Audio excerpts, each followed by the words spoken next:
Fala aí pessoal, boa tarde, tudo jóia? Eu sou Fábio de Oliveira, estou aqui para mais um vídeo. Vocês viram o título, hoje eu vou falar sobre medo, a principal arma do cristianismo. Bom, na atualidade é o medo. Bom, eu estava assistindo ao vídeo do meu amigo Ferreira Racier e o vídeo dele tem o título Por que as pessoas são crentes da CCB? Sabe? E ele mesmo responde, porque ele fala, na abordagem dele, ele faz maestria, vai falando daquela simplicidade dele, mas da forma espontânea, que é a característica dele. Ele aborda o assunto de forma assim, espontânea e bem realista. Por isso que eu gosto dos vídeos dele. E ele fala realmente que é o medo das pessoas irem para o inferno, de serem condenadas. E não é só isso. Aí o que acontece? Assistindo esse vídeo aí dele, que veio a ideia de eu fazer isso aqui, tá? Então, meu amigo Raci, muito obrigado aí, tá? Mesmo sem saber, tu ajudaste aí na produção desse vídeo aqui, tá bom? Mas vamos lá, melhor, deste vídeo aqui. O que acontece? Essa questão do medo, ela não está aplicada só à denominação chamada Congregação Cristã do Brasil, não, mas ela é em todas as denominações, em todas. O que muda é o grau. É o grau com que esse medo, ele é o quê? Ele é colocado na mente das pessoas. Como ele é abordado e como as pessoas usam desse medo para manter os fiéis lá. Até mesmo nas igrejas chamadas tradicionais, se fala de condenação. Eles dizem, não, porque nós temos a liberdade. Mas tem um medo certo de viver fora da chamada graça de Deus. Eles têm medo de viver fora da presença desse Deus que eles chamam de Todo-Poderoso. Mas na verdade como eu vejo muitas pessoas religiosas com incoerências. Por que incoerências? Simplesmente quando eles dizem que eles não podem se afastar da presença de Deus. Bom, vamos pegar. Uma vez eu estava falando isso com a minha mãe. Minha mãe, claro, eu falei com ela não desrespeitando. Eu falei com ela assim, peraí. E eu vou falar com todos os crentes aqui também agora que estiverem ouvindo. E também vocês, meus amigos, podem usar isso muito contra crente, quando eles falarem que nós estamos longe da presença de Deus. Vamos pegar a suposição, vamos pegar aqui uma hipótese. Vamos imaginar, tá, que esse Deus exista, tá, e que seja o Deus do cristianismo, beleza? Vamos imaginar. Então, a Bíblia descreve esse Deus como todo-poderoso e como onipresente, ou seja, presente em todos os lugares. Claro que tem textos que derrubam isso, porque tem textos que diz que Deus teve que descer para ver o que ia acontecer. Mas vamos deixar isso de lado, vamos imaginar que ele seja realmente todo-poderoso e que ele seja onipresente, certo? Se ele está em todos os lugares, vamos imaginar que exista, tá? Não estou falando que existe, não. Se ele existe, então todo mundo está na presença dele, porque ele está aqui. Se ele existisse, então ele estaria aqui. Mas vou falar para a pessoa dizer, tá vendo? Você mesmo confessou que acredita em Deus. Não é isso, eu estou usando uma suposição, certo? Então, se ele existisse, ele estaria aqui. Então, todos estariam na presença dele. Ninguém ia se afastar da presença de Deus.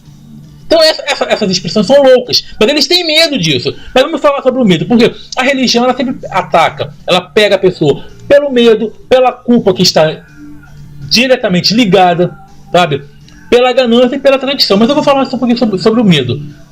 As pessoas têm medo de quê? De fracassarem na vida. Porque eles dão exemplo de, olha, se você se afastar, aí eles pegam lá do Antigo Testamento, de reis que se afastaram, da obediência, e aí eles foram mal, a situação para eles foi decadente. Então eles pegam esses exemplos para dizer, olha, se você não obedecer, vai acontecer contigo a mesma coisa. Eles pegam o exemplo de Jonas, que desobedeceu e foi jogado ao mar. Historinha que não tem pé nem cabeça.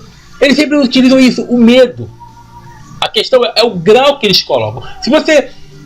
Se as pessoas forem às igrejas pentecostais ou neopentecostais, aí que a alienação e o medo é usado constantemente. Porque geralmente nas igrejas neopentecostais eles utilizam a questão financeira. E nós vivemos no Brasil, gente. Nós vivemos no Brasil. E a situação aqui não é um paraíso. Não é um paraíso. O que acontece com o Brasil?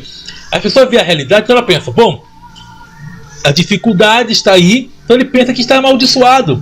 Ele pensa que está com o diabo mesmo. Então ele vai à igreja para quê? Para tentar se livrar disso. Mas a situação não muda. O que tem é o quê? São paliativos que o pastor fica falando, olha, deixa eu ter providência. Mas se a pessoa passa a mesma situação fora das igrejas, ele vai dizer que é Deus cobrando. Por quê? Porque, e é o que? Ele vai dizer que é a permissão de Deus que o diabo toque para a pessoa voltar. Ou seja, eles vão usar sempre o medo. O medo. E tem o medo do lugar imaginário. Porque o inferno, gente, a palavra sepultura tem nada a ver com um lugar de sofrimento eterno. Isso foi invenção do cristianismo. Eu até mesmo explico sobre a figura do diabo, de condenação. Isso veio depois do cativeiro babilônico. Quando o povo judeu teve contato com o povo da Pérsia, porque a Pérsia, todo mundo sabe que ela dominou a Babilônia depois.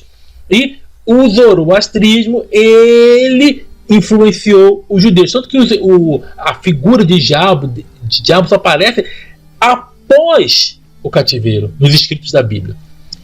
Outra coisa, e as pessoas elas continuam lá na religião, principalmente na cristã. Por quê? Porque eles têm medo de um suposto diabo e de um suposto inferno que vai condená-los para toda a eternidade. Essa é a figura, mas as pessoas nunca pararam para se perguntar, peraí, qual prova que tem disso? Ah, não, porque está escrito ali, foi revelação. Peraí, essa revelação, quem revelou? Para quem? Você estava lá? Não. Ele revelou para você também? Não. Qual prova que você tem? Não, mas não podemos questionar. As pessoas dizem, religião, futebol e política não se discute. Tudo se discute. Tudo se discute. Não tem essa questão de não poder discutir. É por isso que o Brasil está esse lixo aí que você vê, sabe? Essa safadeza acontecendo, pessoas sendo exploradas, e é por isso que você também vê um bando de safados, de pastores canalhas enriquecendo à custa de quê? De trouxas que dão dinheiro para ele. Por quê? Porque tem aquele medo. Religião não se discute. É o medo que faz com que o cristianismo permaneça vivo hoje. Vivo que a religião, porque o Deus dele jamais será vivo, sabe? Porque o Deus dele é apenas imaginário. Mas a religião está viva por quê? Porque tem pessoas propagando. Isso aí existe. Pessoas. Agora, quando construíram, antes do cristianismo ser do jeito que é, quando estavam elaborando a Bíblia, separando os livros que seriam tidos como canônicos, eles tomaram cuidado de manter o medo preservado nesse livro. Por exemplo, medo de falar contra o suposto sacerdote. O que nós vemos? Passagens como pessoas que os irmãos de Moisés, Arão e Miriam, quando questionaram sobre Moisés, o que aconteceu com Miriam? Ficou leprosa. As pessoas diziam assim, não pode falar do líder. Não pode falar. Textos como daquela rebelião que teve e a terra tragando os rebeldes. O que acontece ali? Nós vimos esses textos na Bíblia para quê? Para as pessoas colocarem medo no fiel, para que ele nunca fale do seu pastor. Nós vimos aí um Silas Maracutaia da vida, aquele pastor vagabundo que falou que não pode falar de pastor. Pode falar de pastor sim, tá? Porque se o pastor é ladrão, você tem que denunciar sim. Tá? Teu pastor é ladrão, tem que denunciar sim. Mas ele fala que não, por quê? Porque ele é um filho da puta, porque ele é um safado. Ele leva pessoas no programa dele para quê? Para pessoas falarem que quem der R$1.000, 1.200, 900 vai ser abençoado. Mas eles não querem. E esses textos estão na Bíblia para quê? Para que as pessoas utilizem para que a pessoa não saia. A não ser que ela busque mesmo e questione. Porque o terror psicológico é fogo. Você quer ver outra coisa aqui? Ó? A pessoa ela começa a ver os enganos. Ela começa a sair e colocar um texto na Bíblia. Ó. 1 Timóteo 4:1, olha. Aí a pessoa diz assim, ó, o espírito pombo afirma expressamente que nos últimos tempos alguns se desviarão da fé e darão ouvidos a espíritos enganadores e a doutrina de demônios. Peraí. Aí a pessoa fala assim, peraí, se eu duvidar, eu estou ouvindo o demônio, então eu não vou sair, não, vou ficar aqui. A pessoa não questiona, por quê? Por causa disso aqui, foi colocado para ter medo. Você quer ver outro texto que colocaram para a pessoa ter medo? Olha só, que Jesus, gente, nunca veio Pelo texto, na Bíblia, ele teria que voltar para aquela geração, não para as de hoje. Mas olha só, o que diz aqui, ó, na Bíblia Sagrada. Ó, olha só, 2 Pedro 3, versículo 3.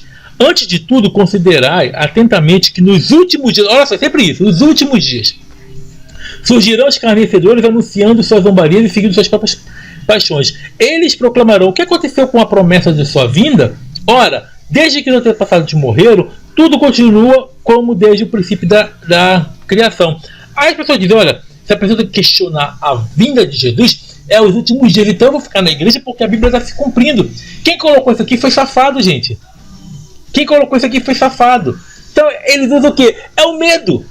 É o medo. Mas se você analisar o texto do suposto Jesus, porque Jesus não existiu, também não escreveu nada, diz ali que ele voltaria para aquela geração, que alguns que estavam ali não provariam a morte, e nada disso aconteceu. Ou seja, mentira. Mas as pessoas veem um texto daquele que é mentiroso, falam, não, é porque nos últimos dias as pessoas vão duvidar. Então, se eu duvidar, eu estou indo para o lado do inimigo, do diabo. E a pessoa vive na ignorância, explorada, massacrada, enganada pela religião. Por causa de quê? Por causa do medo. Do medo. Medo de estar dando ouvido à doutrina de espíritos imaginários, que demônios também não existem. As pessoas vivem num mundo paralelo. Sabe, a mente dessas pessoas é aquela coisa assim, anjo, diabo, condenação, Deus irado, sabe? É aquela coisa. Não é uma mente liberta, que vê um mundo real, diferente dos outros, das pessoas. Então, o medo é a principal arma do cristianismo. É por isso que as pessoas são cristãs. Medo do inferno, medo do diabo, medo de condenação. Não é porque gratidão, é por medo. E no fundo eles sabem que esse Deus não existe, porque quando eles ficam doentes, nunca eles são curados. Eles têm que ir ao hospital. E quando acontece de não ter jeito, as pessoas morrem. Simples assim. Quando tem algum problema, o que eles vão? Eles vão na justiça. As pessoas não acreditam em Deus. Elas só têm medo de declarar que esse Deus não existe. Mas elas ficam com medo, aí fica aquela coisa. Ela fica entre a dúvida e a fé. Só que aí a alienação é tão grande, que a pessoa fala, não, eu não posso duvidar não. Eu vou ficar aqui, vou ficar na religião, porque na religião eu estou bem, estarei salvo. Só que aí acontece. A pessoa fala assim, alguém questiona essas pessoas, peraí, por que você procura o médico? Porque a Bíblia diz para você chamar os presbíteros e orar pelo doente. Por que você procura o médico então? A pessoa diz assim, não, é sempre a desculpa, né? É porque Deus deu capacidade ao médico, Deus deu sabedoria. Não, Deus não deu nada.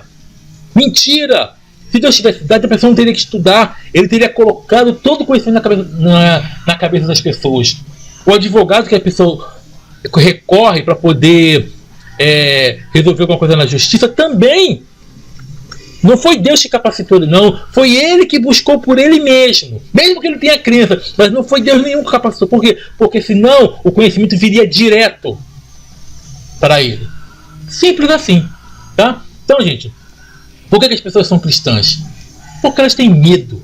E pior de tudo, elas têm medo de algo imaginário. Elas têm medo de um mundo de faz de conta, do mundo do lobo mau, do mundo da chapeuzinha vermelha. Eles têm medo de doentes, eles têm medo de fazer as madrinhas. Eles têm medo disso. Eles têm medinho, medo de coisas imaginárias. São pessoas que estão vivendo num mundo esquizofrênico, no mundo dos unicórnios, sabe, no mundo de Harry Potter. Mas não estou falando de Harry Potter. A pessoa pode dizer assim, mas eu não estou falando de Harry Potter, estou falando de Bíblia. É a mesma coisa. Não existe. Tá bom? Então, gente, eu vou parar por aqui. Até meu telefone está chamando aqui. Então, isso é para refletir. E se algum crente perturbar, mande esse vídeo para ele, tá bom? Grande abraço a todos. Até a próxima. Estamos juntos pela propagação do conhecimento. Sucesso a todos. Tchau, tchau.